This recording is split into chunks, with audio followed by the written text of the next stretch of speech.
Welcome back this morning at our Leadership Empowerment session and the continuation of our series on the laws of leadership.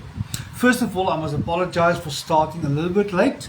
It was due to our load shedding schedule that has impacted my live streaming session this morning for a few minutes. But we are back, we are going, and this morning, as I've said, I'm continuing on the laws of leadership, where I started last week with the first session on introduction and the law of the lid, and today we're going to discuss two more laws, the laws of influence and the law of the team. When we look at leadership, we must realize that leadership is nothing to do with a title or a position or a rank, but about influence and the influence we have on people. And remember that leadership is not necessarily just positive influence. It can be negative influence. It can be manipulation. It can be control. It can be a dictatorship. It's all about influence. And the question we must ask ourselves, what am I doing with the influence I have in people's lives?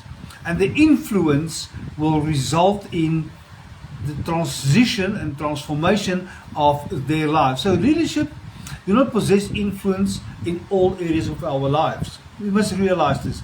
You are not a leader that can influence every aspect of an individual's life. This is why we need to work on a team, and this is more a little bit later in the session on the laws of the team. So when you have a staff that are functioning, operating under your influence, you must remember that you have to have other people in your inner circle, in your leadership team, that can influence people in areas that you cannot influence them. And as I've said, it's positive or negative, but let us rather focus on the positive. Faithful leaders use their influence to add value to others and not to subtract from them, but to uplift them, to empower them, and to give them tools in their toolbox to develop their destinies. As a person comes to you and you are starting to lead a person in your environment of influence, they have a toolbox. And in their toolbox, they already have some tools, or most of them will have some tools that they have learned from a previous employee or employer or a previous place of influence. And whatever you add to their lives, you add tools to their toolbox. And the fuller their toolbox, the greater their functionality is as a staff member. You can fix certain things with a pair of pliers, but if you have screwdrivers, you have drill bits, you have power tools, you have all different tools in your toolbox, means I can do more things. I can fix more things than just one tool in your toolbox. So with influence comes responsibility. Unfortunately, I have a certain responsibility towards those that I am leading, and I don't want to become over Christian-like, but one day we will definitely stand before the Lord and give reckoning for what we have done with the people that is under our influence. How did we develop them? How did we create opportunities for them? We are responsible for every person that we are leading. And when you are in a position of as an employee, take up your responsibility. One thing we have noticed especially in our own nation in South Africa, is that our leaders that step up to the plate and walk into a leadership position seldom take up their responsibility. They just embrace the reward of that position.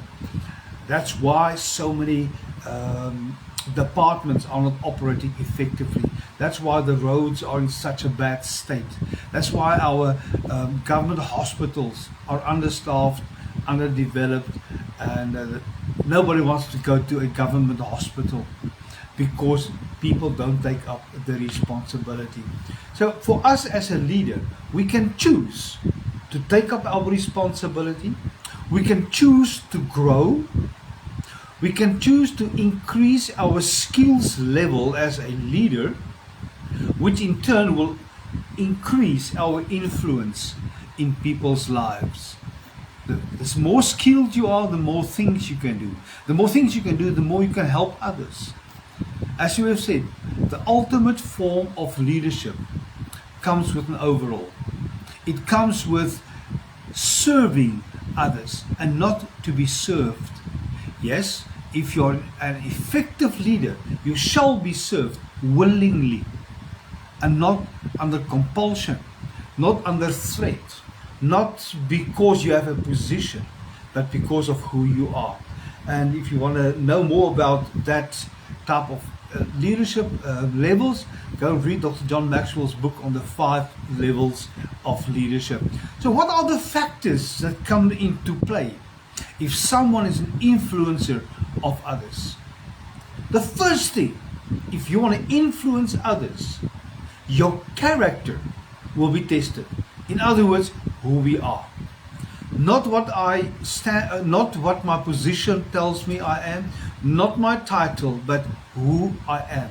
What I am doing for the company, for the department, and for people. And this links to the next characteristic or next factor that we need to have in our life, and that is our relationships. In other words, how well do I know my staff? Do I know their birthdays? And I want to tell you, this is one aspect that you as a leader can embrace and increase your level of influence. That is to know people's birthdays and anniversaries. Celebrate milestones with them. And as you celebrate milestones with them, they will be more willing to follow because of who you are. Because of who you are in their lives. Send out a WhatsApp in the morning, even before work. Diarize birthdays. So when you wake up in the morning, 5 o'clock, 6 o'clock, whatever time you wake up, send a person a congratulatory note on their birthday or their anniversary or their wife's birthday or their spouse's birthday for that matter. So when they get, even before work, they say, wow, my boss thought of me this morning. And that brings appreciation in their lives. And because of that, you are strengthening your relationship. You have just multiplied your influence. There's nothing to do with knowledge, nothing to do with skills. It is interpersonal relationships that are being built, established, and enlarged. I've been doing this for many years, sending people birthdays and anniversaries. And please, when you're sending an anniversary, learn from my mistake. One day I was sending an anniversary note to a friend of mine. First, I sent it personally to him and to her. And I've made this mistake by sending the message first to the wife and then to the husband. When he got at work, he said to me, "You brought me into trouble this morning." I said, "Why?" He says, "I was so busy, I didn't read my WhatsApps. I was running late and rushing off to work. And when I got here, my wife phoned me, said, you know what? Your boss phoned me, messaged me on our anniversary, and you haven't even said congratulations to me personally." So now what do? I'll first send a message to the husband, and about 20 minutes, half an hour later, I will send it to his wife. So I'm covering him. I don't bring confusion and disruption, because I know men sometimes forget these things. So then my message to him becomes a reminder to speak to his wife. So these are all the things we need to know. That's relationships. And the third thing that we need to build into our toolbox as a leader, or tool that we have to add into our toolbox, is knowledge, skills. What do you know? There are many books available. There are many programs available. There are sessions like this that you can utilize. Is to enlarge your knowledge base, not just on your skills at your work, because the higher you grow into the hierarchy of leadership, the more important interpersonal skills become, and the less your skills, your technical skills. But as you grow, build your technical skills, become a master of your area, do something and become something that you will be known for. If somebody mentions something, they must know, oh, this is the go-to person. So become a go-to person in your department. I've been working since 2002 diligently on leadership empowerment. I've read everything that I can read, and still today I still reading. I've written numerous books. I've written various leadership manuals. We have been training across the globe to 4 or 5 continents, 22 countries, close to 30,000 leaders I've trained. And these are the things that makes you become a go-to person. So if somebody in the area speaks about leaders, you say, phone him. I've been involved in government. I've been involved in private or corporate companies. Been involved in smaller businesses. I've been involved in churches doing leadership training. Get your knowledge there. And when your knowledge is at a place of, I don't want to use the word greatness, but when you know what you're talking about, your intuition increases. Then you know you can do and say certain things because of experience. That's the next thing, is experience. Experience cannot be taught in books. Experience can only be gathered through life. The University of Hard Knocks. And so your past experience becomes a powerful tool for others that still must go through the process where you are coming from. You can tell them, trust me, I've been there, I've bought a t-shirt. I can give you some tips, some shortcuts. You don't have to go the long way by trial and error. Here's a proven trick.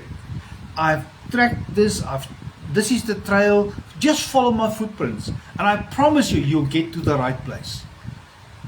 So work on this, and this will establish your ability.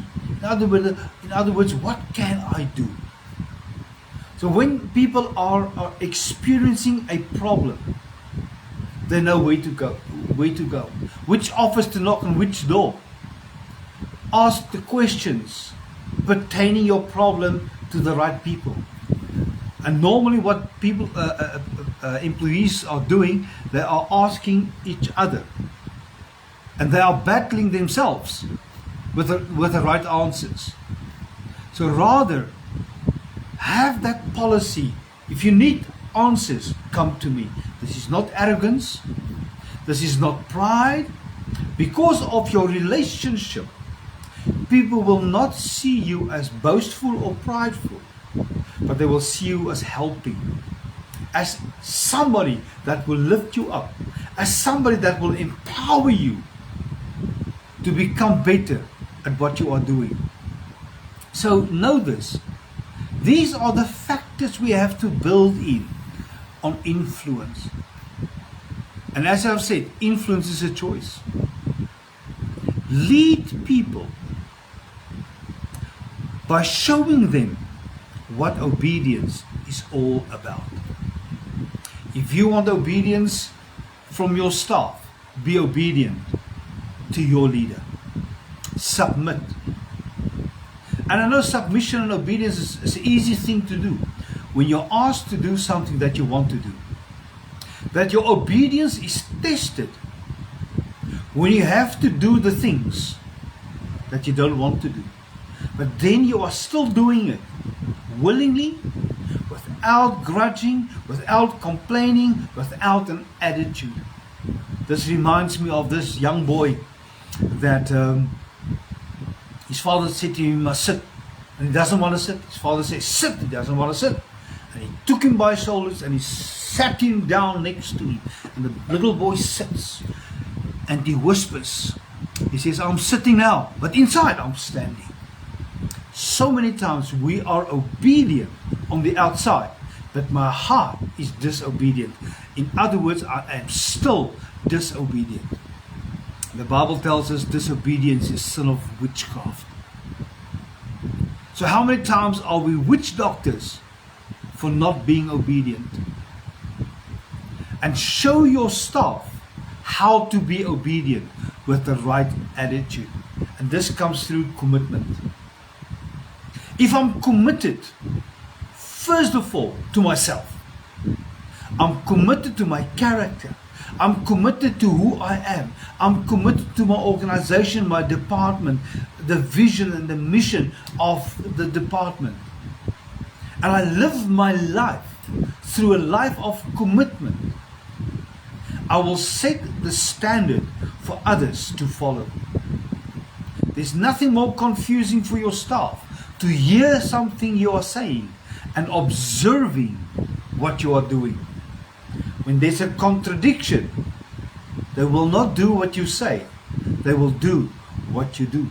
That's why so many companies have revolving doors, entrances and exits. For those who come late, will not bump into the others who are leaving early. Be the first at the work. Be the last to leave, even if you are not the head of the department. Live the life. Perform in a way that's already on a higher level. I've said to my grandson in the week, he's now at that age where he starts to dress like grandpa. Tie, jacket, watch, and people say, "Why are you doing this?" He says, "I like dressing up." I said to him, "Remember, dress to where you want to go.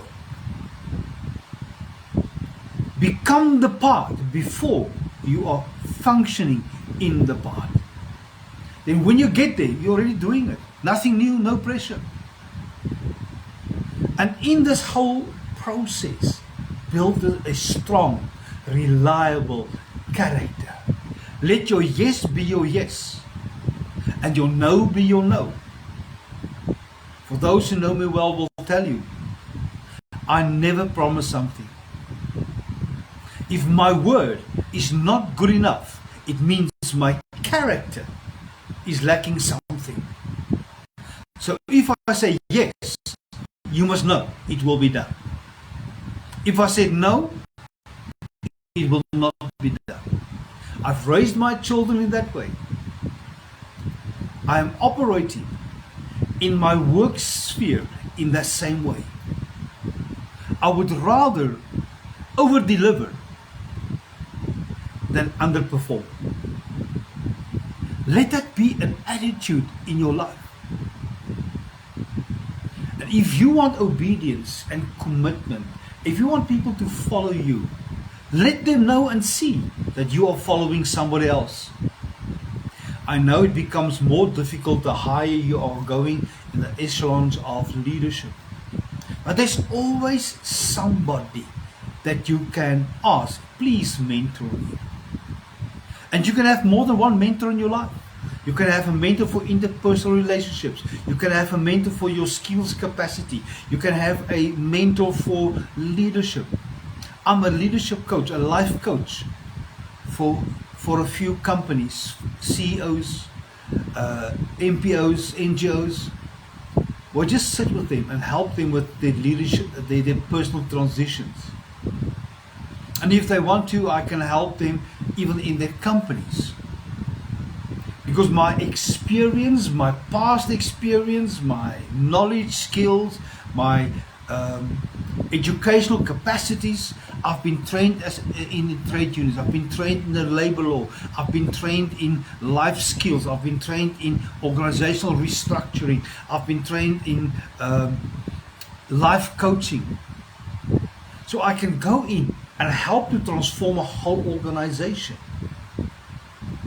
So yes, I can be a mentor to many others, but I also go and sit down and say to some people, come, teach me. I want to know more.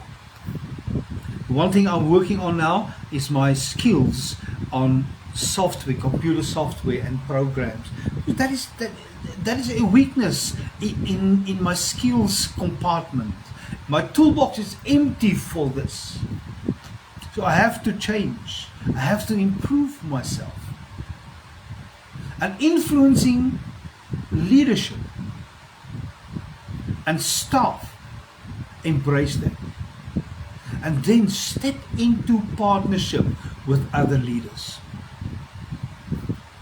I have them in my life. I sit down and say, please help me. So what are the core values of a leader? You're influenced by your own family first. You influence your own family first. Do not export something that's not working in the laboratory at home. Do this. Do what is right, regardless of the opinion of people and the world around you. The people around you, their focus is for me, myself, and I. How can I benefit?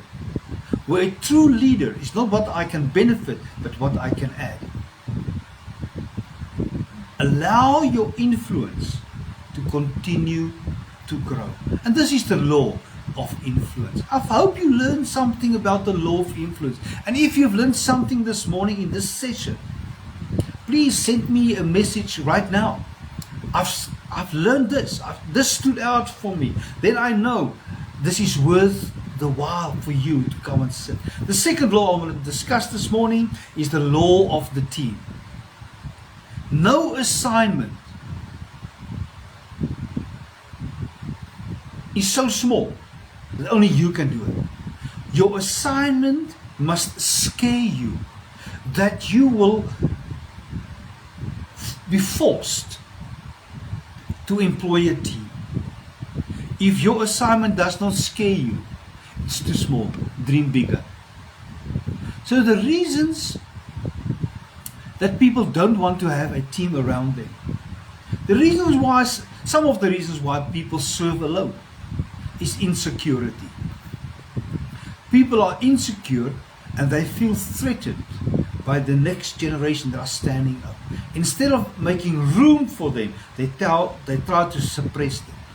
They try to push them down. And if you push them down, you will start a pressure test, and you're going to fail it. It will be like a crackpot that will just want to explode. Don't be threatened by your own insecurities. Rather, enlarge your capacity, and you will not be threatened. People's egos are in the way, and this is linked to insecurity, and that flows over into fear. Fear of failure, fear of mistakes, fear of your own insecurities. And remember, you are not a failure if you've made a mistake. Get rid of that fear in your life. A mistake is something we do after you have made a decision based upon the gathering of the knowledge, and you've made a decision, and once you've made a decision, you realize, oh my goodness, this was a mistake. And that's fine. That doesn't make you a failure, as long as you learn from that mistake. And remember, a mistake is only valid once. If you repeat the same mistake, it's no longer a mistake, it's a choice. You cannot say, oh, I've made a mistake if it's the second time. No, it means you haven't learned and you chose to do the same things. People don't want to empower others, don't want to build up teams because of selfishness. I've spoken to so many people that were fearing retrenchment, and then they would rather teach other people that is coming in the pipeline wrong stuff, so that when they take over they will make mistakes, so that they can come back as consultants. That's unethical. You can never be happy or successful. You might have temporary success because of the consultation, but you will not have a long-term success. Pride is another one. Only I can do this. Nobody else can do what I'm doing. And they're all too, I don't want to use the word stupid, or uninformed, or not knowledgeable enough. If your staff is not knowledgeable enough, it means you have failed as a leader to empower them. And then a good leader will always empower others so that you can step to a higher level and they can step where you are. Delegate yourself into promotion. Remember, delegation is not dumping. Delegation is something that adds value to those that you gave the task to. Dumping is keeping them busy. Help them to get to a new level. Another one is control, micromanagement. Once you have a team around you, you're losing control of certain tasks and you feel insecure. You feel threatened. And then the other one is laziness. Oh my goodness. To develop leaders is hard work. It takes time. It requires resources invested. It allows you to open up your life for mistakes and disappointments. Not everybody that we empower, train or equip will remain with you. Some of them will leave. And don't discriminate against the next generation for the people that have left. I've been there. I've said to myself, I'm not going to train people anymore, because every time you invest everything in their lives, they leave. And it takes 2 to 3 years to truly train an effective leader. So don't give up. Keep on working hard. And some leaders don't have the knowledge to train others. They have never been exposed to it. They have never been trained by somebody else themselves. They had to train themselves through YouTube, through trial and error, whatever. So they lack the certain knowledge to do this. So the steps to take to build your team, just 4 things. Select the right ones. Make sure you pick the right ones. I've written a book on choosing your emerging leaders, on how to choose them, what to look out for, and if you have the wrong one in place, how to redeploy them to another department or another section or another position. Because if the wrong person is in the right place, you will be frustrated, they will be frustrated, and the department will progress in productivity. Demonstrate true leadership. Lead them. Be on the lookout constantly for the next one. Affirm them. And then as you do this, look at their track record, where they're coming from.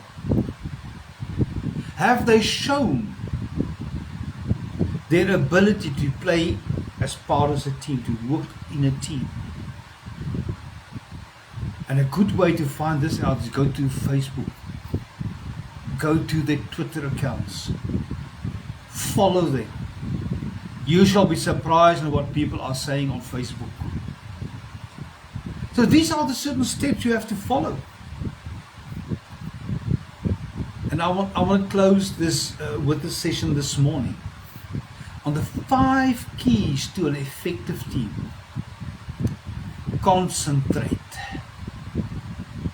In other words, be conscious, purposeful in picking your team, developing your team. It must be a process of active concentration. Then you have to set yourself aside. Commit yourself. That's the second thing. Commit yourself to team development. Work on your own abilities to be a team player. The third thing, communicate. Silence is not an option. To separate yourself from the team is not an option. To live in a distance from your team is not an option. Teamwork requires integration. Teamwork requires of us to trust and rely on my team member.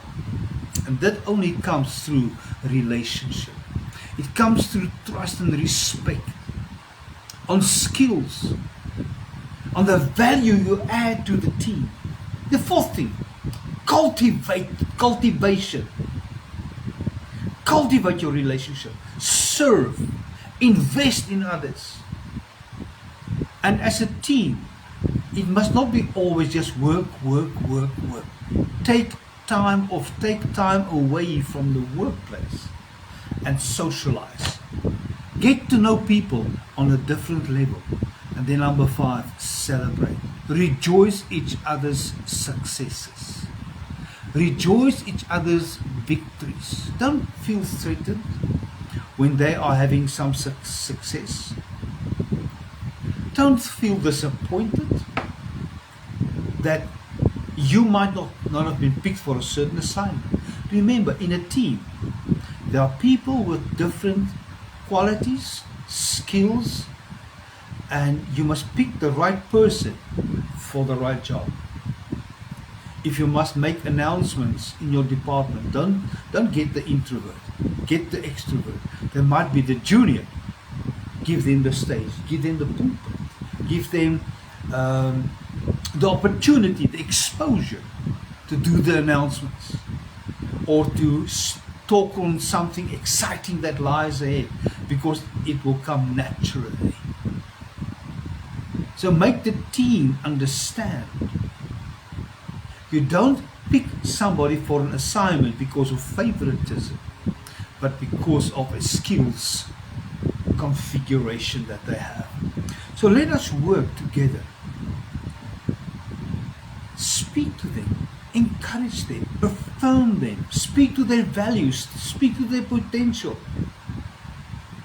address their potential, give them the training for them to get to the right place, and share your expectations of them with them. And then in this team, provide the resources needed for them to excel in what you have given them to do. Don't expect great results if you don't give them the tools to work with to produce great results. So these are the 2 laws that I wanted to discuss this morning. I know this is very brief. Each of them can be unpacked in an hour session by its own. But my idea is just to bring to you a snippet of a law that you can say, wow, this is something powerful. I want to use this, and do your own research, build in your own information, and use it in your training sessions with your own staff. And remember what I've said last time. Use this material, share it with your staff, share it with your team, share it with your employees so that they can watch it. Have breakaways, discuss these things. And if you want me to come to your organization and do leadership training or team building exercises, contact me. I am willing to do this for you. And we've been doing this for many many years. So enjoy your journey.